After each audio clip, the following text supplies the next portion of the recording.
Pekarangan Bukit Jalil. Saya kau boleh dengar yang berada di Pekarangan Bukit Jalil. Terbaik. Test. Mic check 1, 2, 3. Alright, ladies and gentlemen, without further ado, izinkan sepadang untuk memulakan kelas ataupun seminar ilmu free kita untuk subjek ekonomi pada hari ini dengan mukadimah pada Assalamualaikum warahmatullahi wabarakatuh. Selamat sejahtera, ni hao ma, nalarikia, como está, bonjour, kaifa halu anyong bigets, ladies and gentlemen. Sawadika, kutai medai, kutai mai lai dan ini hap, matilah nak hap masuk pintu.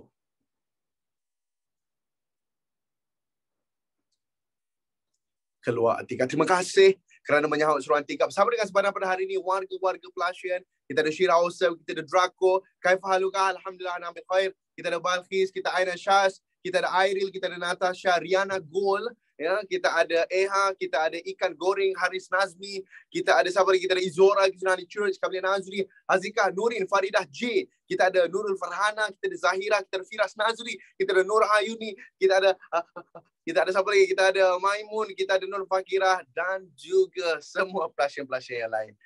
Boleh sesak nafas abang boleh sebut lama-lama macam ni. Yeah. So saya harap semua orang dalam keadaan baik dan juga sihat. Oh, sebelum tu sebenarnya nak tahu, korang dah cuti sekolah ke? Cuti sampai bila lah? Cuti sampai bila? 3 minggu cuti Oh, sampai 2 hari bulan 1. Okey, sebenarnya nak ambil kesempatan untuk cakap selamat bercuti kepada semua orang. Dan saya cakap jujur, sewaktu cuti ini, gunakanlah masa ini untuk awak berehat, buat apa yang awak suka, buat apa yang awak minat. Belajar ni, awak anggap je belajar ni kira belajar santai-santai. Tak payah serius sangat. Boleh? Nak pergi healing, pergilah. Cuma saya nak tegur kepada orang-orang yang pergi buat healing. Nak pergi buat healing, buatlah tempat-tempat yang sesuai. Ya, buat dekat tepi sungai ke, buat dekat tepi laut ke, buat dekat tepi parit ke. Ni ada yang sampai buat kerusi healing dekat tengah-tengah highway. Kau dah kenapa? Kalau dah kena sondor dengan lori bawa pasir, apa pun tak jadi. Dia boleh buat healing pula tengah-tengah highway. Berjaga-jaga. Bila nak healing tu, kenalah healing tempat yang sesuai. Ini healing tempat-tempat orang nak bawa kereta. Elok-elok kau nak healing, orang pula yang nak kena heal pasal kau dah tak ada. Okay. So, sepernah buat ke? Tak kata pernah pula kan? So now, ladies and gentlemen, jom kita sambung kelas kita pada hari ini. Seminar ilmu free kita. Semua orang dah ada nota ke? Hey, berjaga-jaga. Semua orang dah ada nota ke? Hey, sila berjaga-jaga. Sudah ada ke? By the way, saya nak bagi tahu kepada semua pelajar, logo ilmu free ni, kalau awak perasan, logo dia sama macam cornflake salted egg. Pernah beli cornflake salted egg? Sama. Ya, kepada designer MC Plus, mohon ya, untuk mula mencari idea-idea yang lebih bernas, pasal saya tengok sama macam, korang tahu kan, cornflake salted itu kan sama. Saya cakap, ini tak boleh jadi ni, kan? Yes. So guys, tanpa melengahkan masa, jom kita sambung. So hari ni apa penceritaan yang light sebenarnya nak cerita dengan anda? Hari ni sebenarnya nak cerita lebih kepada tidak lain dan tidak bukan logo yang seringkali menjadi pandangan hina kepada rakyat apabila ramai orang cakap, "Sir, logo dia ni logo anjing ke?" Dek, harus kenal apa beza anjing dan juga kijang. Bukan kancil. Bukan kancil tetapi kijang. Kajang tempat, Dek.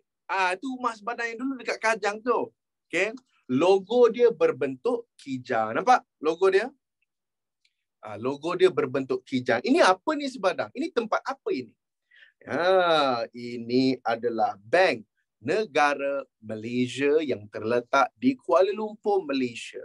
Pernah dengar nama Bank Negara Malaysia? Pernah dengar? Okey. Ataupun nama lain ni kita panggil Bank Pusat ataupun Mat Saleh call it as the Central Bank of Malaysia. The Central Bank of Malaysia. Bank Pusat. Kalau kita faham perkataan pusat ni kan. Pusat ni adalah benda apa? Masing-masing ada pusat? Masing-masing ada pusat? Pusat ni bermaksud satu tempat tumpuan. Dia merupakan satu tempat. Dan lagi satu saya nak tanya. bank pusat ni ataupun bank negara Malaysia, risau kalau tak ada pusat. Jangan.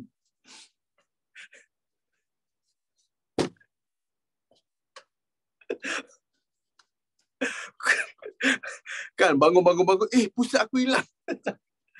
Barangkali dah kena simen kot. Barangkali dah kena simen pusat dia tu. Mohon untuk pecahkan balik simen tersebut.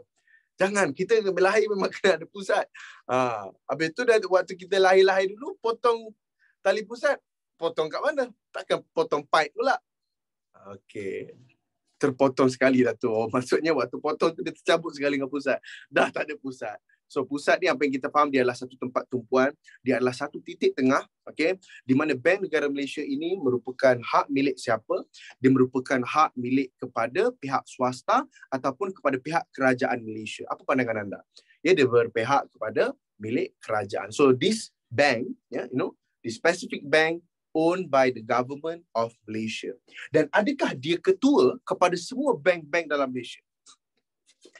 Is he the leader of all bank in Malaysia? Cuba spam sekejap dekat chat. Nama-nama bank yang awak tahu. Kita ada Maybank, kita ada Hong Leong Bank, kita ada RHB Bank, kita ada Chim Bank, kita ada Citibank, kita ada BSN, kita ada Maybank, kita ada kita ada Bank Islam, lagi apa lagi? Kita ada ada yang tulis Bengong, tu lain. Berjaga-jaga ya, berjaga-jaga ya. Lagi satu, cuma maybe kalau saya nak tanya, ada tak bank-bank yang daripada luar negara? Ada tak bank-bank daripada luar negara? Contoh kalau awak pergi KL, ada banyak. Ada Bank of China, ada Bank of Japan, ada OCBC Bank. Okay? Ada bank-bank international. Okay? So, pada pandangan anda, okay, adakah bank-bank luar negara ini juga kena patuh kepada Bank Negara Malaysia? Oh yes, of course. Kena. Kena. Apabila mereka datang ke negara kita, mereka kena ikut undang-undang kewangan negara kita. Faham? Do you understand me? Sama lah juga macam MACD. MACD kalau buka dekat Malaysia, dia kena ikut undang-undang Malaysia. Dia kena lepas piawai siapa? Piawai JAKIM. Betul. Mesti ada sertifikat halal. Semua daging-daging perlulah disembelih. Faham? Cuma maybe kalau saya tanya awak balik lah. Dekat luar negara ada Maybank? Dekat luar negara ada Maybank? Okey, adakah Maybank kita yang duduk dekat luar negara tu kena ikut kepala dia sendiri ke dia kena ikut Central Bank of UK? Dia kena ikut Central Bank of UK, kena ikut style sana. So apa yang saya cuba sampaikan, setiap negara pasti ada bank pusatnya sendiri. Boleh faham tu? Maksudnya dekat dalam Malaysia, Bank Negara Malaysia ni ada berapa banyak? Betul lah ada satu sahaja. Dia ni rare, dia ada satu je. Dia ni lah yang menguasai dunia perbankan di dalam Malaysia. Faham the one and only Bank Negara Malaysia. So antara cerita-cerita yang kita boleh tahu pasal Bank Negara Malaysia ini juga dikenali sebagai apa? Dikenali juga sebagai bank pusat. Dia merupakan hak milik siapa? Hak milik kerajaan Malaysia. Hak milik kerajaan. Lagi, dia terletak di mana? Dia terletak di Kuala Lumpur. Terletak di Kuala Lumpur. Next yang seterusnya, ditubuhkan bila? Ditubuhkan pada 26 Januari 1950. 1957. 1957 pula dah. 1959. Sorry. Maksudnya kita merdeka dulu 2 tahun lepas tu baru ada Bank Negara Malaysia. Tapi saya nak bagi tahu, perlu ke ingat tarikh ni? Tak perlu ingat tarikh, tak perlu ingat pun. Saja nak bagi tahu fakta. Okay, so Aina Aliza ada mention dekat sebadang. Kita tengok Bank Negara Malaysia. Bank Negara Malaysia.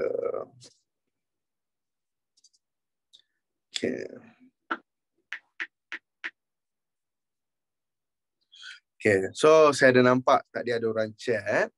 Saya dalam buku teks tulis 24 Januari 1959. Tetapi kalau saya tengok di website Bank Negara Malaysia, ditubuhkan pada 26 Januari 1959. Maksud soalannya apa? So saya nak bagi tahu yang salah ni, yang salah bank pusat ke buku teks yang salah? Maybe yang ini adalah tersalah time. Faham maksud Subadang? Okay. But ingat, Bank Negara Malaysia ditubuhkan pada 26 Januari 1959. So nanti dalam exam nak tulis apa? Awak tulis 24 pun betul, awak tulis 26 pun betul. Because why? Kalau you tulis 26 ini wrong, bermaksud diorang tidak memahami fakta sebenar, mereka tidak tahu fakta sebenar. Tetapi kalau awak tulis 24, betul sebab dalam buku teks. So erti kata lain, awak semua dah terikut buku teks. Tak ada masalah. Tak ada masalah. Boleh tulis 24. Alah, beza 2 hari je pun. Beza 2 hari je pun. Faham tak? Allah, come on. So awak nak tulis 24, tak ada masalah. Tulis 26. Tapi setakat yang saya tahu, tak pernah lagi soalan SPM tanya bila dia ditubuhkan. Tak ada. Ini bukan soalan sejarah, betul? Ini hanyalah sekadar pengetahuan am. Soalan tak tanya. Mana? Kalau soalan SPM ekonomi tanya, pada tahun bilakah Bank Negara Malaysia ditubuhkan? Saya bakar. Saya berhenti mengajar ekonomi. Saya berhenti ajar ekonomi. Kau tanya, kita punyalah terseksa dekat sejarah. Dia boleh bawa masuk masalah sejarah dalam ekonomi. Minta maaf, okay. So dia ditubuhkan di Malaysia pada tahun 1959, 26 Januari. Okay, lepas tu ada student tanya tadi dekat chat Subadang. Okay, ni logo dia bentuk apa? Logo dia berbentuk kijang, bukan kancil. Okay. Ada yang tanya kenapa kijang? Orang tanya kenapa kijang? Apa beza kijang, kancil dengan rusa?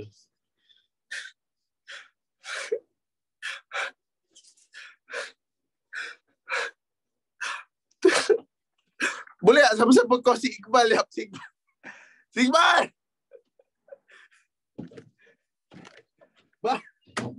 Si Iqbal mana? Si Iqbal? Iqbal? Iqbal mana? Ha? Hilang lah. Pagi ni kena tidur.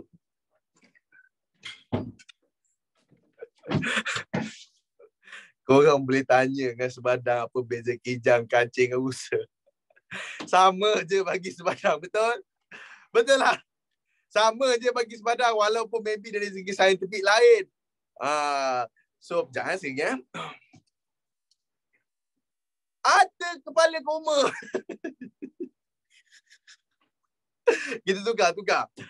Ada kepala koma. Apa beza? Apa beza kancil, rusa dan juga kijang? Beza kijang sebenarnya. Tadi Subadang dah ajar apa? Dah ajar sejarah sikit, main tahun. Sekarang dia dah masuk binatang. Tak apa, kita tunggu si Iqbal sekejap lagi baru kita sampai. Okey. Ada student tanya, "Sir, kenapa kita pakai logo kijang?" Pasal ini apa yang dikeluarkan oleh Bank Negara Malaysia. Korang ni lain kali follow lah Instagram Bank Negara Malaysia. Bank Negara Malaysia ada Instagram tak? Bank Negara Malaysia ada Instagram tak? Ada. Bal. Kenapa? Tolong aku, Bal. Aku tengah mengajar pasal Bank Negara Malaysia. The Central Bank of Malaysia. Yeah. So aku bagi tahulah, logo Bank Negara Malaysia ni kijang. Lepas tu dia orang boleh tanya. Kijang tu yang... Dia tanya, sir, bukan rusa Sir, bukan kancil ke? Lepas tu dia tanya Badang, apa beza kancil, rusa dengan kijang? Tolong Bal. Kancil, rusa, kijang. Kancil, rusa, kijang. Rusa ada tanduk. Salin. Cukup. Tanduk. Yeah. Kijang ni kadang-kadang kita ada juga guna untuk menulis. Okey. Kertas kijang. Kajang.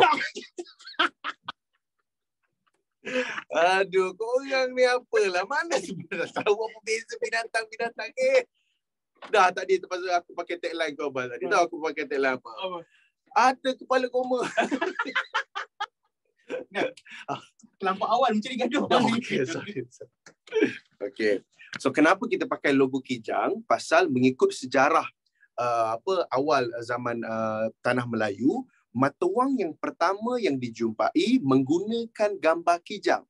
So as a tribute, Bank Negara Malaysia memilih logo kijang ni sebagai logo Bank Negara Oh, Malaysia. sebab para museum yang datang dekat Melaka tu lepas tu dia nampak kijang tendang. Yang tendang tu kancil. Kancil tendang kijang. Tak ada kena mengena dengan pertubuhan Melaka. Oh. Di Kelantan. Betul Mal, stop lah. Okay. Okay. Boleh? So, logo ini diambil sempena duit shilling yang pertama daripada zaman Tanah Melayu, okay? Iaitu ada logo kijang. So that's why we choose this. Ada even sepadang tahu benda ni pun pasal Bank Negara post kat Instagram hari tu. Oh ya, yeah. Okay. Ini satu knowledge. Okay. Faham semua orang Terbaik. So, berbalik kepada penceritaan. Okay, logo dia berbentuk kijang. Okay, logo dia berbentuk kijang. Harap isu binatang-binatang ini selesai di antara kita. Harap kelas ini lebih harmoni tanpa ada isu perbezaan pendapat mengenai kancil, kijang dan juga rusa. Sekiranya anda ingin mentahu info yang lebih lanjut, boleh DM si Iqbal ataupun boleh pergi ke zoo berdekatan dengan rumah anda. Boleh? Cantik. Very good. Okay. So sebenarnya nak tanya, siapakah ketua?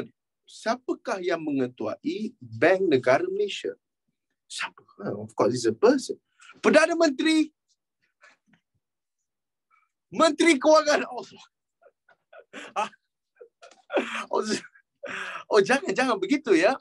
Yang agung, kau ingat Bank Negara Malaysia ni apa? Tentera. Yang mengetuai Bank Negara Malaysia adalah Governor. Okay, diketuai oleh Governor. Governor kita lelaki ke perempuan? Sekarang.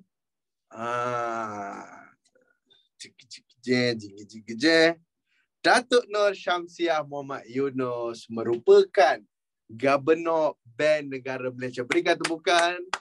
Ya. Di mana saya percaya keupayaan wanita dalam sektor kewangan, dalam sektor perbankan, even dalam menyuntik ekonomi negara juga merupakan perempuan. Dan ini satu benda yang patut kita banggakan. Bukan Zeti Aziz ke sir?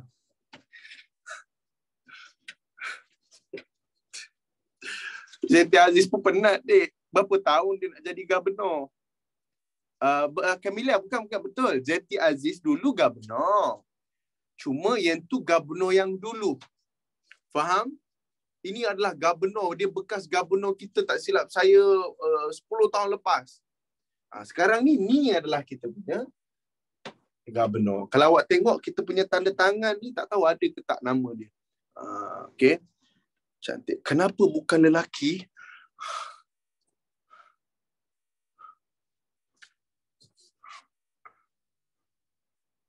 Kenapa bukan lelaki? Awak kalau cakap benda-benda macam ni dekat Twitter kena kecam tau.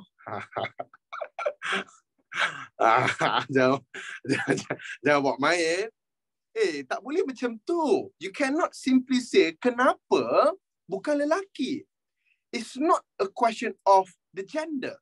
It's the question of the capability, the capability, the experience, the thinking, the due diligence yang dia ada. It's not about gender. Faham? This is not about gender. This is about keupayaan dia dalam membantu memulihkan ekonomi negara. Okay. Cakap macam tak pernah ada lelaki pula. Korang ni. Okay, kita tengok kita tengok sejarah. Okay. Governor.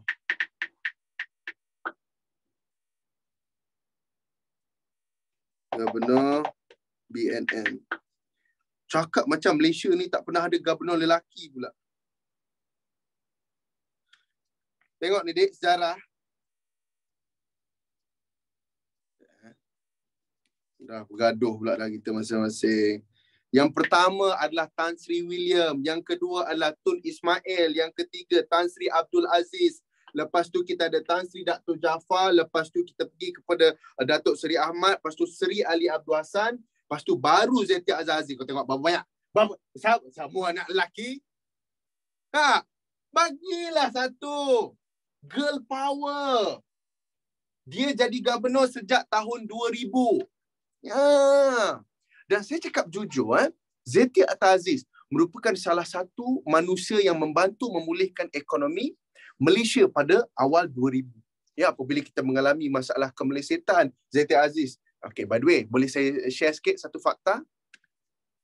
Boleh ke? Boleh ke? Ini anak. Ini bapa. Ini bapa. Ini anak. Bukan atas dasar kroni, bukan atas dasar birokrasi, tetapi pasal memang Tun Abdul Aziz ni merupakan antara orang-orang yang hebat yang pernah mengawal dan juga memulihkan ekonomi negara. Sekarang ni Nur Samsiah pula. Mana tahu, there's no such thing as impossible. Anything can happen. Betul? Saya mendoakan di antara family kita berpeluang untuk bekerja di dalam Bank Negara Malaysia dan juga menjawat jawatan sebagai gubernur. Tak kisah lelaki ataupun perempuan, yang penting awak ada keupayaan untuk memulihkan ekonomi negara. That's it. Amin. Boleh? Ingat, hidup ni kena bercita-cita tinggi. Gaji berapa sekerja dalam Bank Negara Malaysia? Sekejap, saya call jap. Gaji kerja dekat Bank Negara Malaysia. Okay, kita tengok. Okay, guys, benda semua kita boleh search je. Okay, gaji kerja di Bank Negara Malaysia.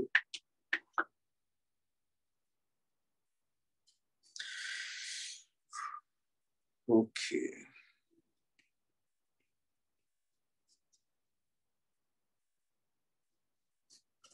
Okay, kita ambil setahun boleh? Setahun ada yang dapat gaji dalam lebih kurang 97,000. 97,000. So bermaksud kalau 97,000 bahagikan dengan 12, sebulan gaji awak 8,000. Ini kerja sebagai analysis ataupun analis. Okay? Sebulan 8,000, okay? Hai.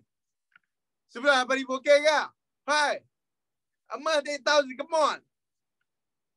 Okay, lepas tu, kalau jadi manager dekat mana-mana department, 132,000. 132,000. Ini 132,000 bahagi dengan 12. Sebulan 11,000, come on. Amin.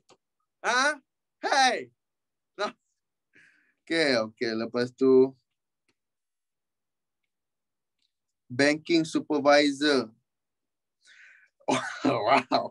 Lah yang mahal lagi, Okay, satu lagi, deputy director. Okay, deputy director. Okay, deputy director gaji setahun dia 350,000. 350,000 bahagikan dengan 12. Sebulan 30,000. Macam? Hey. Thank you, Olivia. Thank you, say. Boom. Next, apa lagi? Kita ambil rendah sikit. Okay.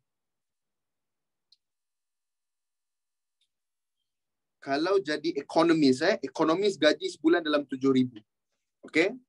Tapi saya just nak cakap, betul tak semua orang yang kerja Bank Negara Malaysia, semuanya adalah orang yang berlatar belakangkan ekonomi, betul? Berlatar belakangkan ekonomi, finance, accounting dan juga business. Saya cakap jujur, siapa-siapa yang ambil aliran ekonomi, account, business, awak ada peluang yang cerah untuk bekerja di dalam industri yang lumayan. Bukan hanya sekadar lumayan, bukan itu semata-mata, tetapi kita dapat join satu team yang kerjanya bukan hanya semata untuk makan gaji, tetapi kita sebenarnya membantu untuk pulihkan ekonomi negara, betul? Mungkin pandangan anda pada awak usia 27 tahun, awak direkrut di dalam tim analis. Mungkin gubernur sendiri akan tanya awak, can someone give me an advice in terms of 3 years to come, what is your forecast about the economy in and domestic and also international? You pun, can I answer? Can I give my opinion? Yes, you. Hi, my name is bagi satu nama. Okay. Okay, kita ambil Hana. Okay, Hana. Okay. My name is Hana, and I just finished my degree in economy, and I work in BNM for almost 6 months. So in order to forecast in terms of domestic economy and international, I think we should reduce the price of our system, and also orang Rajal dia dah mula cakap masalah situ kan. Mana tahu.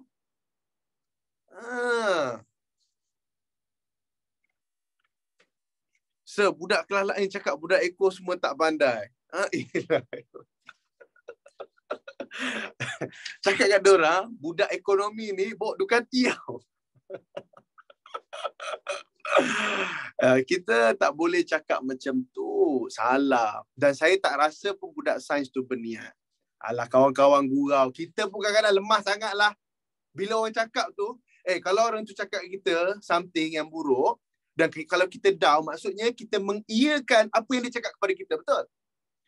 Sebarang waktu kawan-kawan sebarang cakap, apalah ambil ekonomi semua ni, sebarang gelak je lah. Kita belajar je lah macam biasa. Betul? Hidup ni, Dek, kalau kita biasa sangat dengar apa orang cakap, sampai bila-bila lah kita tak boleh nak hidup kehidupan kita. Betul? So rather than you listen to their negative comment, baik you fokus dengan apa yang you buat. Sebenarnya okey je. Kan? Aduh. Faham Cantik. Okay, associate ekonomi, senior executive. Banyaklah guys.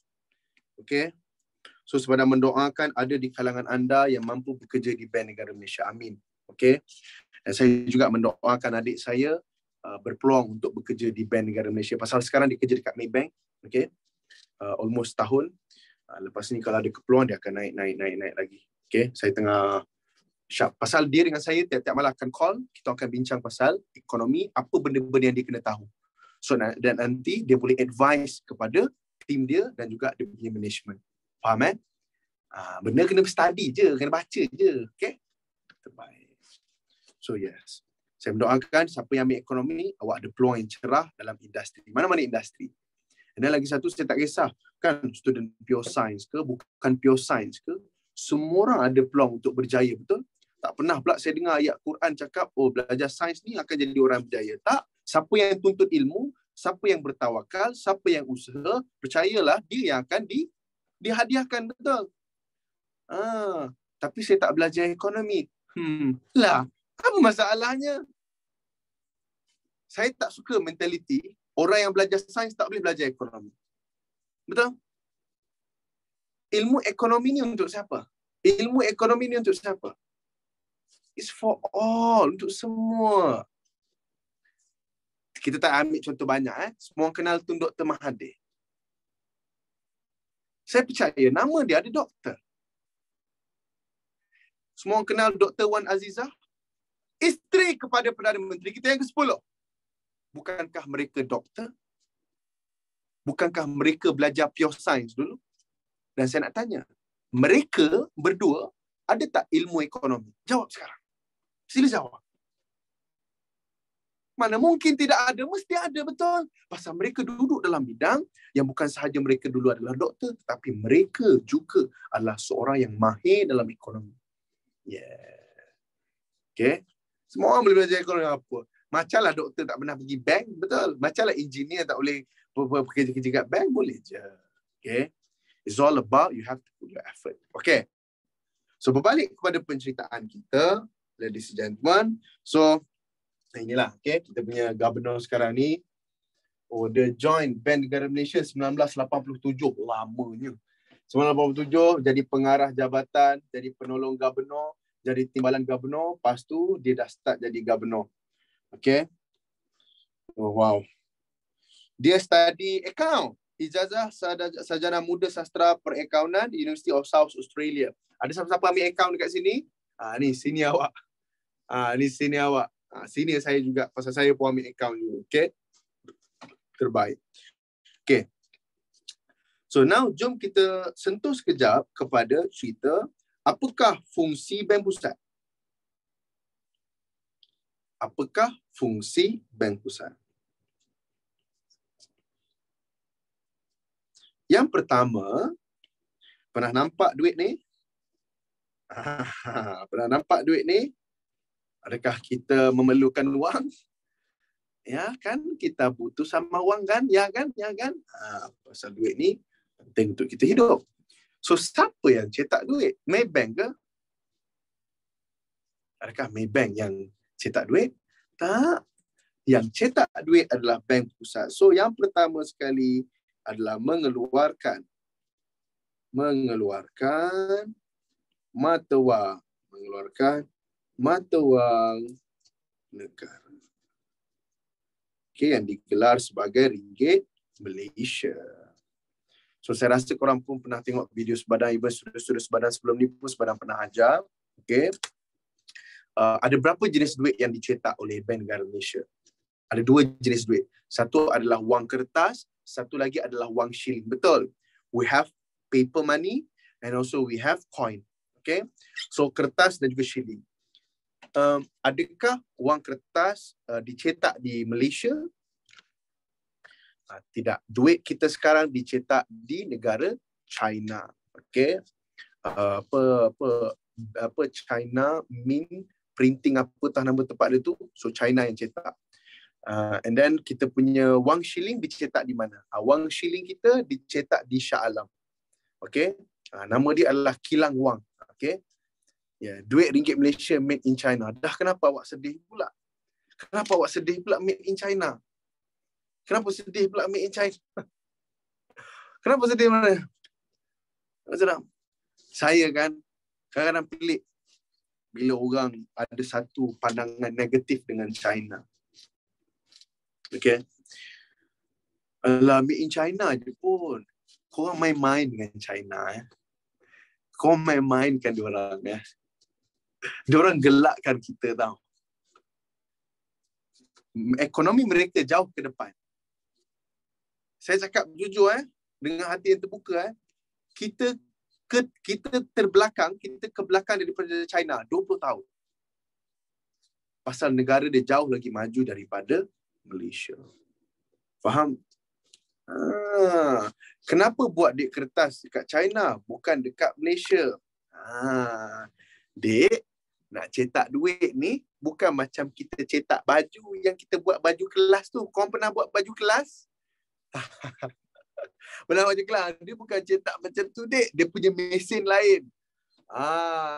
Dia punya offset printing dia tu berbeza. Dan material dia pun ada dekat China. So, better kita buat dekat sana. Faham? Macam dekat Malaysia, kenapa kita buat dekat sini duit shilling? Pasal kita memang ada sumber besi. Kita ada sumber nikel. So, nak buat dekat China jauh lebih murah berbanding buat dekat Malaysia. Lagi satu, saya just nak tegur kepada awak semua. Tak semua benda kita boleh buat dekat Malaysia. Faham benda tu? Dan tak semestinya semua benda nak kena buat dekat luar negara. Faham? Kalau kita tak mampu, kita subcon. Maksud kita bagi subkontrak dekat syarikat-syarikat luar.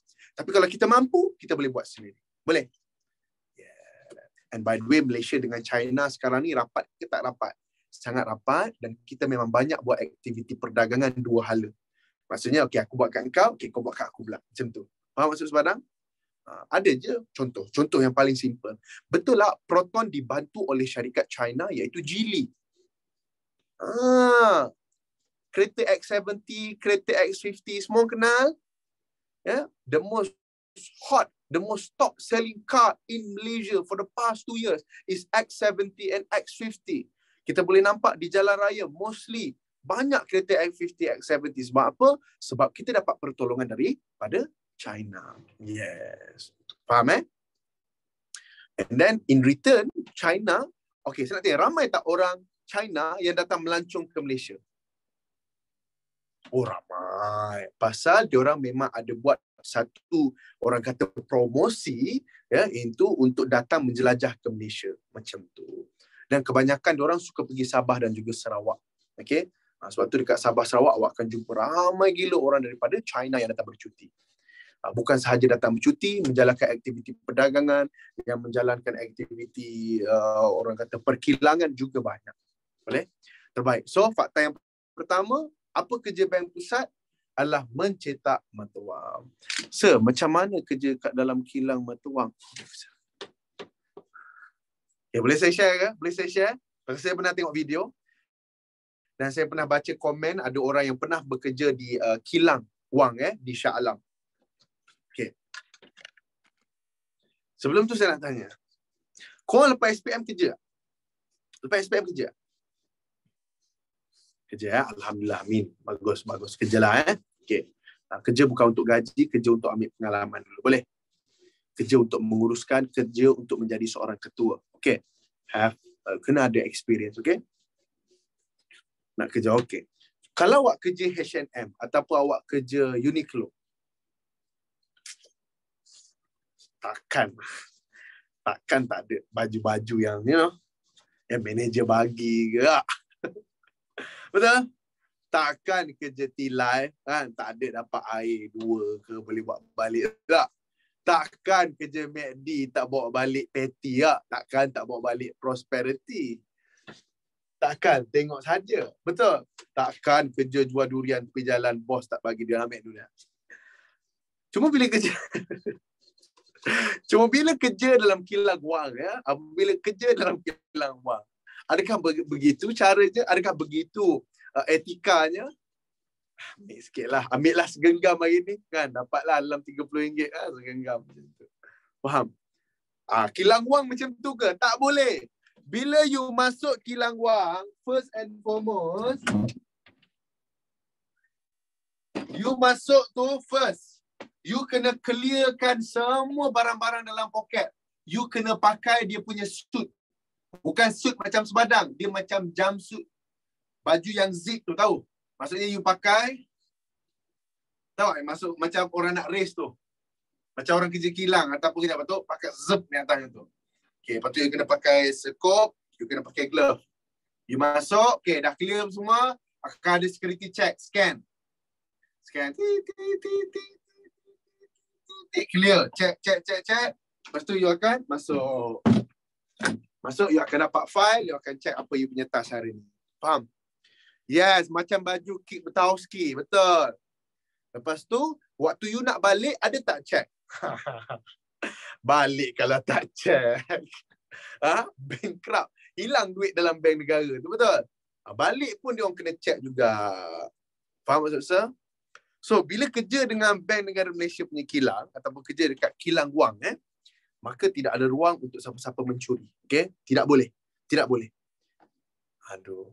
Kalau dia ada ambil juga rasa, ni masalah korang ni. Korang memang suka main kalau. Korang memang suka macam, okay, sir, okay, saya soalan. Okay, contohlah, contoh. Tiba-tiba, dia buat kerja elok je. Tiba-tiba ada shilling tu termasuk dalam stokin kasut dia dan dia tak perasan. Macam tu macam mana, sir? Kau nak sebenarnya jawab soalan-soalan macam tu? Kau nak apa sebenarnya? Banyak sangat tengok cerita Money Heist. Kerja semua nak merompak korang ni. Apa benda lah. Tak ada mana. Sibuk kami nak kepastian. Nantilah sebenarnya pergi sana. Okay, boleh? Cantik. Okay. So, yeah. And then kebanyakannya memang banyak cetak wang kertas di negara yang lain. Boleh? Contoh macam Indonesia pun cetak dekat negara lain. Singapura pun cetak dekat negara lain. Memang ini adalah standard prosedur yang diorang buat. Okay? Terbaik. Very good. Dulu saya ada seorang kawan. Dia kerja dalam kilang rokok di area Sungai Buloh. Kilang rokok. Okay? Lepas tu dia cakap, tahu tak kenapa ramai pelajar-pelajar universiti kerja kilang rokok? Pasal memang boleh ambil rokok. Korang tahu kan, rokok bila dia buat, kan dia ada yang putung bawah dia ni, lepas tu yang atas tu kan. Dalam ni lah yang ada tembakau tu, betul? Katakanlah tiba-tiba ada macam terkoyak sikit ke, macam terkeluar-keluar sikit, macam barang-barang reject, betul tak barang-barang macam tu takkan masuk dalam production. Dia takkan jual. So daripada benda tu buang, pekerja-pekerja boleh ambil. Tu yang diorang suka. Rejected item lah ni macam tu. Tapi reject dia tak adalah rosak sangat dia cakap. Mengambil peluang untuk merokok. Ini tak bagus. Saya bagi tahu kepada semua orang, mohon untuk tidak bekerja di kilang rokok. Ya, baik kerja di kilang kurma ataupun kerja di kilang susu kambing, ke at least makan minum tu dapatlah pahala sunnah juga, betul? Gitu. Cantik. So, ingat kenapa Malaysia tak cetak wang kertas dalam Malaysia? Sebab kita kekurangan teknologi, kita kekurangan sumber ataupun material untuk cetak duit. Okay, kita tidak ada kepakaran dalam mencetak wang seperti negara China, seperti negara Jerman, seperti negara Sweden. Boleh? So, kita subkan ke negara luar. Yeah. Faham,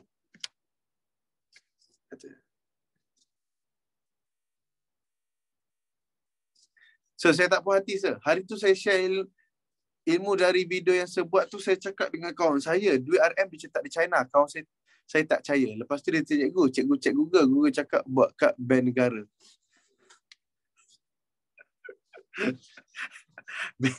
Memang sebarang reka pun cerita tu. Okay, salamlah kat cikgu awak tu, boleh? Okay, salam kat cikgu awak.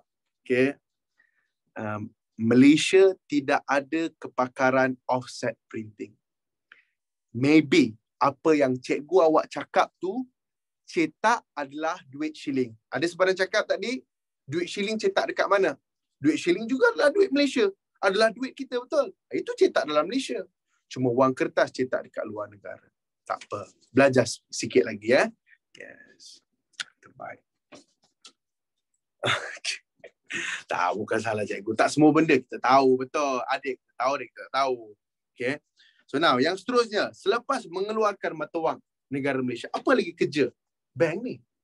Okay, yang kedua adalah kawal. Okay, kestabilan nilai mata wang.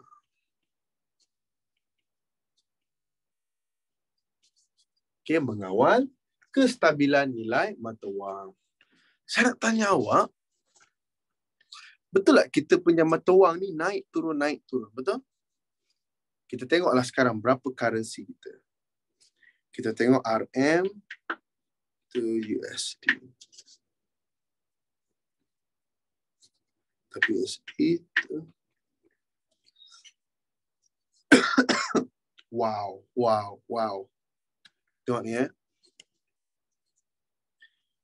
hari tu, 1 US dollar sebarang baca sekejap. So, 3, 4.48, 4.6, okay. Hari tu, duit kita cecah RM4.8. Sekarang RM4.8, RM4.7 untuk $1. Sekarang ni tengok mata wang kita dah jadi berapa. Tengok mata wang sekarang dah jadi berapa. Sekarang ni dia dah jadi RM4.40. Maksudnya mata wang kita makin bagus ke tak bagus? Dulu $1, okey, nampaknya ramai yang tak tahu pasal benda ni. Okey. Sebenarnya ceritalah. Dululah beberapa bulan yang lepas, $1 bersamaan dengan RM4.80. Sekarang now dia dah jadi $1 bersamaan dengan RM4.40. So cerita nombor 1 dengan cerita nombor 2, yang mana paling bagus untuk Malaysia? Yang mana yang paling bagus untuk Malaysia? Mestilah cerita nombor 2. Ini menunjukkan mata wang kita makin bagus atau tidak bagus. Makin bagus, makin pulih. Yeah. So sekarang ni adalah waktu yang sangat sesuai untuk kita pergi merancung pasal kita punya keupayaan untuk mendapatkan $1 dah kurang effort. Betul tak dulu untuk kita dapatkan 1 keping $, kita kena bayar RM4.80, betul? Siapa-siapa yang pernah melancong mesti faham konsep ni. Dan even siapa-siapa yang tak pernah melancong pun konsep dia simple. Okay? Simple. Bila saya pergi ke money changer, hi sir, saya nak tukar duit RM ke $, boleh? Berapa $1 sekarang? Dia cakap, cik, $1 sekarang RM4.8. So, untuk saya dapatkan sekeping, untuk saya dapatkan 1 keping duit dia, saya kena bayar 1, 2, 3, 4. Seposen, 20%. Faham? Untuk dapatkan sekeping, untuk dapatkan 1 keping $, saya kena bayar RM4.8. Tetapi, Apabila mata wang dah jadi macam ni, $1 sama dengan RM4.40. Okay. Mata wang kita makin bagus ke tak bagus? Makin baguslah.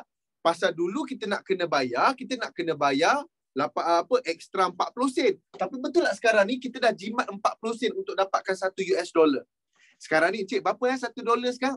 Sekarang $1 RM4.40. So kita bayar nak dapatkan $1. 1, 2, 3, 4, 10 sen, 20 sen, 30 sen, 40 sen. Dulu kita kena tambah ni kan? Betul? Sekarang betul? Dulu kita kena tambah Tapi sekarang kita bayar je. Faham maksud sebarang? Gitu. Alah, kurang 40 sen je, sir.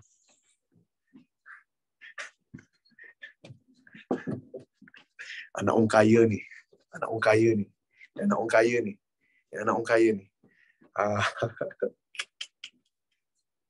Dia bukan masalah 40 sen ke tak 40 sen. Memanglah awak nampak kecil kalau $1, betul? Kalau kita tengok, okay. Contoh. Kita bezakan. Kita beza. Okay, cuba bagi tahu sebarang nak bawa berapa ratus ribu ke Amerika. Nak bawa berapa ribu. Okay, kita ambil $100,000 boleh? $100,000 boleh? Okay, kalau $100,000 didarabkan dengan duit RM dulu, kita ambil duit dulu RM4.80. So $480,000 ingat $480,000. Ini kalau dulu. Kalau kita convert $100K kita kena tukar kepada berapa? RM 480,000, betul? Okay. Cuba kita tukar pula kalau 100,000 $440,000 lah kan. Darab dengan RM4.40 duit sekarang $440,000. Okey. Contoh sekarang $100K adalah RM 440,000. Kalau sebadan tukar waktu zaman satu tu dengan sebadan tukar pada keadaan yang kedua, betul tak kalau sebadan tukar duit pada keadaan kedua, sebadan dapat jimat berapa ribu? Jawab dekat chat. Sebadan dapat jimat berapa ribu? Betul tak? I can save 40,000 ringgit of Malaysia. 40,000 saya boleh beli cash kereta Myvi second. Betul? Bagi mereka yang cakap 40 sen je, sir. Ni. Faham? 40 sen je, sir. Ni. Nampak? 40 sen je, sir. Okey. Sampai. Apa dia? Tak apa, sir. Saya M40. Bukan awak M40. Mak ayah awak yang M40. Korang semua ni berpendapatan ke tak? Berpendapatan. Tetapi berpendapatan tidak produktif. Dapat wang saku daripada ibu bapa. Faham? Okay? Cantik. So, ingat apakah kerja Bank Negara Malaysia? Dia nak pastikan kita punya nilai mata wang ni stabil ke tak stabil. Firas Nazri tanya, kenapa kena banding dengan US bukan negara lain? Lagi sekali soalan sejarah. Tak apa, sebenarnya jawab dengan penuh hati yang terbuka. Apabila wujudnya Bank Dunia ataupun zaman IMF, okay, mereka membuat satu persidangan di dalam satu majlis. Okay. Dia orang cakap, kita memerlukan satu negara untuk dijadikan indikator. Indikator ini bermaksud penanda aras. Semua currency mesti dibandingkan dengan satu currency negara. So, dalam voting, awak tahu kan dalam majlis mesti ada voting, betul? Untuk siapa-siapa sahaja dipilih, setuju ataupun tak setuju, mesti ada voting. Pernah dengar perkataan mengundi? Sama? So, nak dijadikan cerita, Amerika dipilih. Okay? Pasal dia cakap negara dia ni besar, dia cakap negara dia ni ada keupayaan untuk ekonomi membesar, maka dia dipilih untuk menjadi penanda aras untuk semua mata wang di dunia. Boleh? Sebab perbahasan ini orang boleh tanya sebadan balik. adakah USD dipilih sebagai penanda ataupun perbandingan dengan semua mata wang sebab mata wang dia tinggi? Tak pun. Adakah US dollar lagi tinggi daripada pound sterling? No. Pound sterling RM5 lebih. Okay. Kenapa kita tak pilih UK? Dia bukan masalah siapa lagi tinggi. Tapi Amerika ini yang dipilih. Faham guys? Pasal korang tahu kan Amerika ni semua benda dia nak aja kan. Dia je lah yang nak menang. Itu yang banyak negara annoying dengan Amerika ni. Boleh? Faham? So basically dia dipilih dalam persidangan oleh semua negara. So kita banyak bandingkan mata dengan ringgit Malaysia.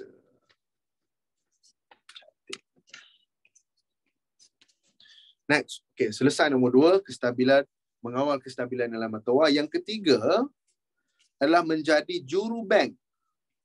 Okay, menjadi juru bank kepada kerajaan. Saya nak tanya awak, kerajaan Malaysia ada duit ke?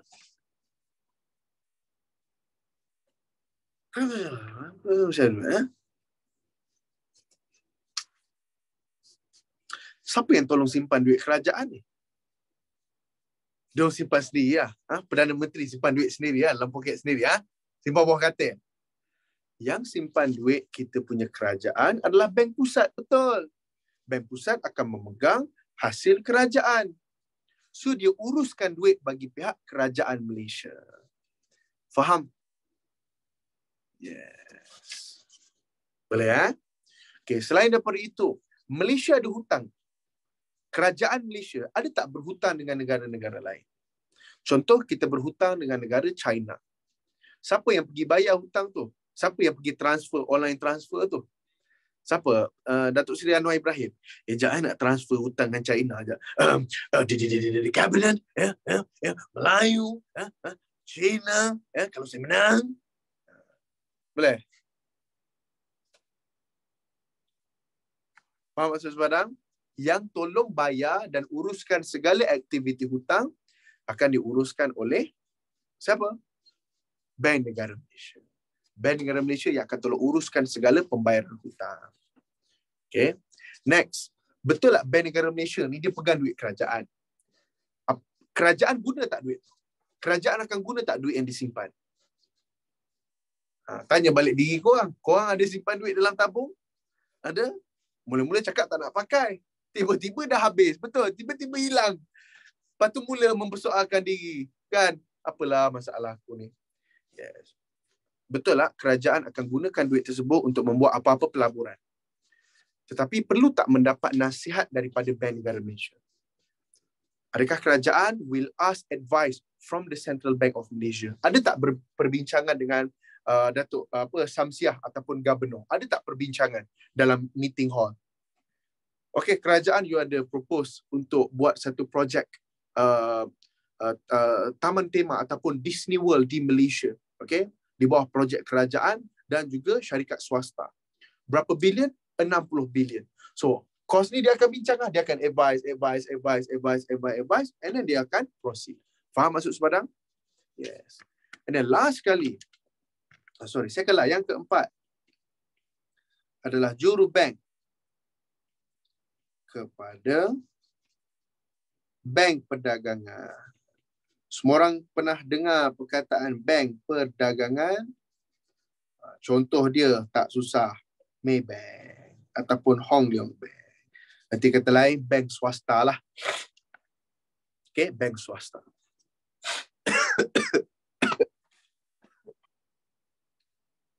Sorry. Berbalik kepada penceritaan. Maybank ni, dia kena patuh ke tak patuh dengan apa yang bank pusat suruh? Bank mana lebih bagus bagi alamak, bank mana lebih bagus? Mana-mana bank, as long as bank tu menggunakan syariah compliance, bagi saya bagus. Faham?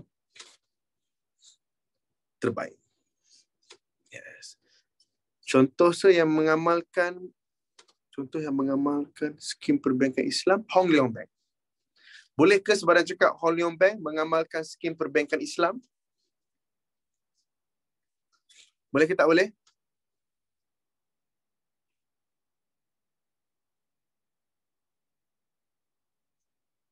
Boleh. Pasal Hong Leong Bank juga mengamalkan skim perbankan Islam. Dia pun ada wadiah, dia pun ada mudarabah, diorang pun ada bai bita'aman ajil, diorang juga ada bai tagjiri, diorang juga mengelakkan daripada unsur-unsur maisir, gharar dan juga riba. Ya, mengamalkan konsep wadiah. Yes, Hong Leong Bank. Jangan ingat, itu sebenarnya cakap. Jangan ingat nama dia Hong Leong. Apalah kau ni. Okay. Hong Leong Bank pun ada Hong Leong Bank Islamic. Okay. Maybank. Maybank mengamalkan Islamik ke konvensional? Dia mengamalkan konvensional dan juga Islamik. Dua-dua ada. Sebenarnya pakai Maybank. Maybank Islamik lah. Boleh? Okay, cantik. So, apa kerja Maybank ataupun apakah tugas-tugas Maybank yang perlu patuh kepada arahan-arahan Bank Pusat? Contohnya dari segi kadar faedah. Pernah dengar perkataan kadar faedah? Ataupun pernah tak dengar perkataan OPR, Overnight Policy Rate? Ataupun pernah tak dengar satu perkataan moratorium? Okay. Ini semua adalah perkara-perkara ataupun orang kata instrumen-instrumen yang digunakan untuk mengawal ekonomi. Saya bagi awak satu contoh simple, harap semua orang faham. Bila pinjam duit dengan bank, betul lah akan ada faedah. Apabila ada pinjaman dengan bank, betul tak kita akan dikenakan faedah apabila buat pinjaman? Setuju? Okay. Apabila ekonomi terlalu pesat, apabila ekonomi berlaku inflasi, apa cara untuk kurangkan orang buat pinjaman? Naikkan kadar faedah atau turunkan kadar faedah? Apa pandangan dan pendapat awak? Okay. Jawapan saya adalah kita naikkan faedah supaya orang akan fikir dua kali untuk buat pinjaman. Betul? Pasal apabila faedah naik, kos bayar balik ataupun jumlah bayaran balik akan jadi lagi tinggi. Betul?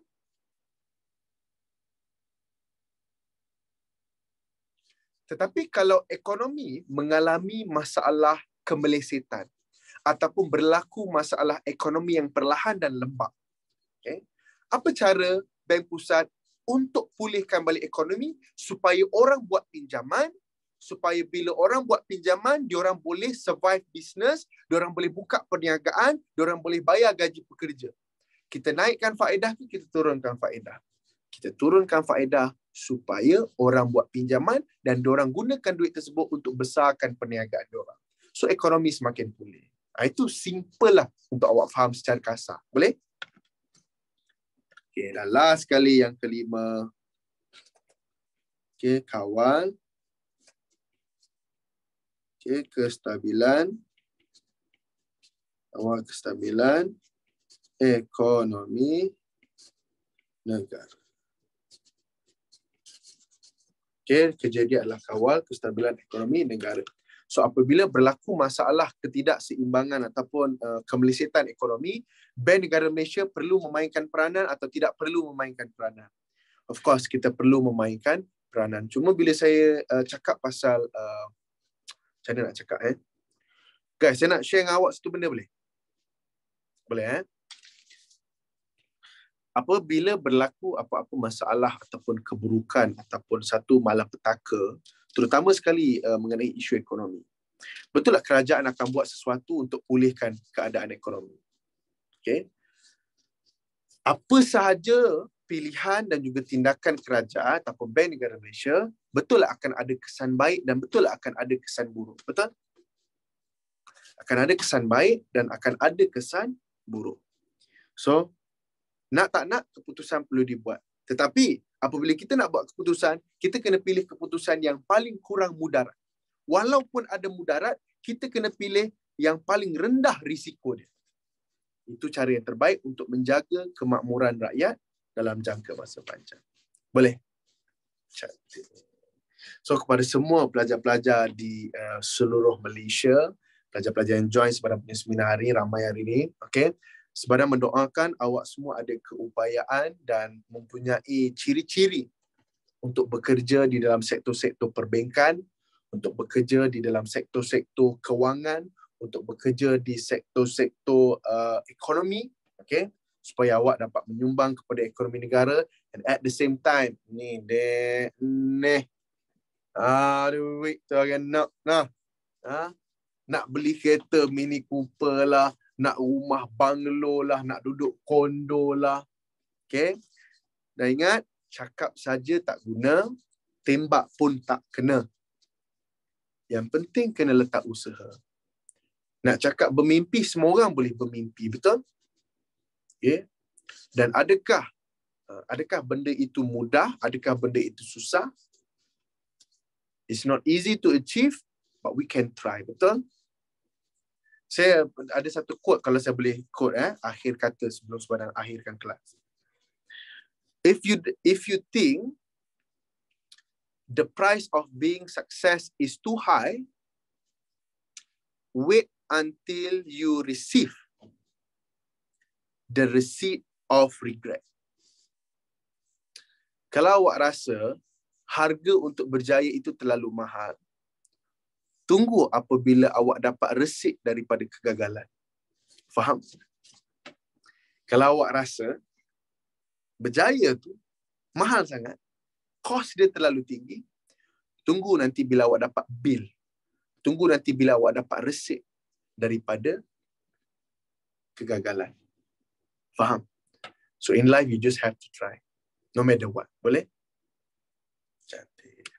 So guys, I just wish you guys nothing but the best. See you guys in another time. Terima kasih kepada anda yang at least hari ni awak dapat konten baru, satu ilmu baru untuk kita guna pakaikan mengenai bank negara Malaysia.